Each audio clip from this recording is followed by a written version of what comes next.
En el año de 1914 casi todos los americanos se mostraban favorables ante la idea de permanecer neutrales.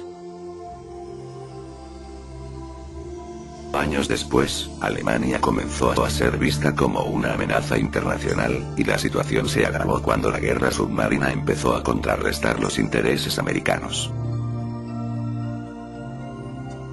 El detonante de la ruptura de relaciones entre Estados Unidos y Alemania fue el descubrimiento del telegrama de Zimmermann. En este comunicado alemán a la nación de México, se expresaba explícitamente el complot preparado en contra de Estados Unidos, en el mismo que se planeaba dar comienzo sin restricciones a la guerra de submarinos y se pedía el apoyo mexicano a cambio de importantes anexiones territoriales.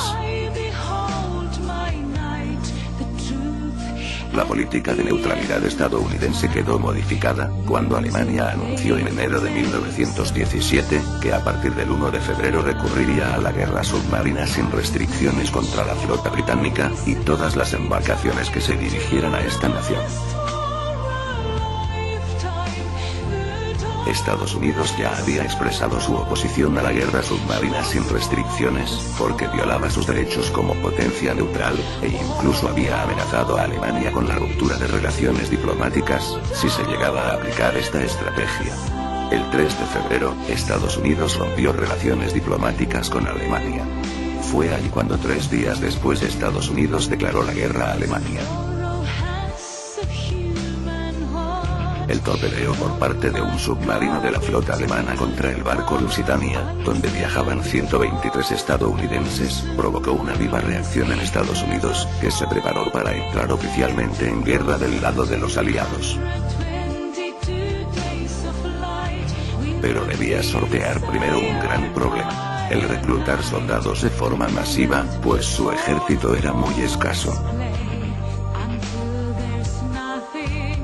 En febrero de 1917 en Rusia estalla la Revolución Rusa, la cual obligó a abdicar al zar Nicolás II, quedando el país bajo el mando de Alexander Kerensky, quien continuó en guerra contra Alemania. Sin embargo, en octubre estallaría la revolución bolchevique, que depuso al gobierno de Kerensky. Este clima de inestabilidad permitió a los alemanes avanzar considerablemente en Rusia. Los bolcheviques tomaron el control total y firmaron el armisticio con los imperios centrales en el mes de diciembre, después de la paz de Brest-Litovsk, negociada por León Trotsky, en marzo de 1918. Para obtener esta paz consintieron enormes sacrificios económicos y territoriales. Además, Alemania ocupó Polonia, Ucrania, Finlandia, los países bálticos y parte de Bielorrusia.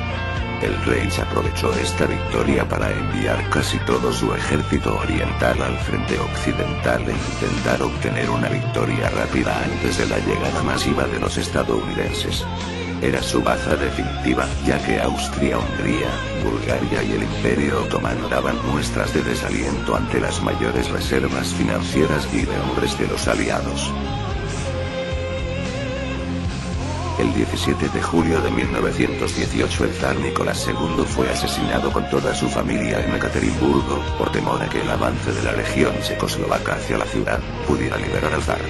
La Revolución Rusa, en particular luego del Tratado de Brest-Litovsk, dio paso a una guerra civil, que se extendió hasta 1923, provocada por el levantamiento de grupos antibolcheviques dentro y fuera de Rusia, que se organizaron para actuar contra el nuevo régimen.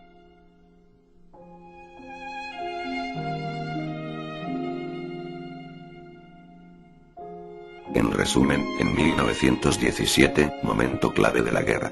Son dos los acontecimientos claves que definirán el signo de la guerra. Primero, la revolución soviética en Rusia.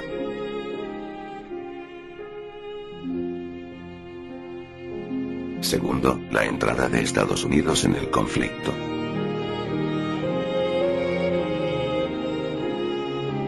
Ya, en 1918, comenzaba el desenlace de la peor tragedia del mundo. El abandono de la guerra, por parte de la Rusia revolucionaria, permitió a Alemania concentrar todas sus fuerzas en el frente occidental.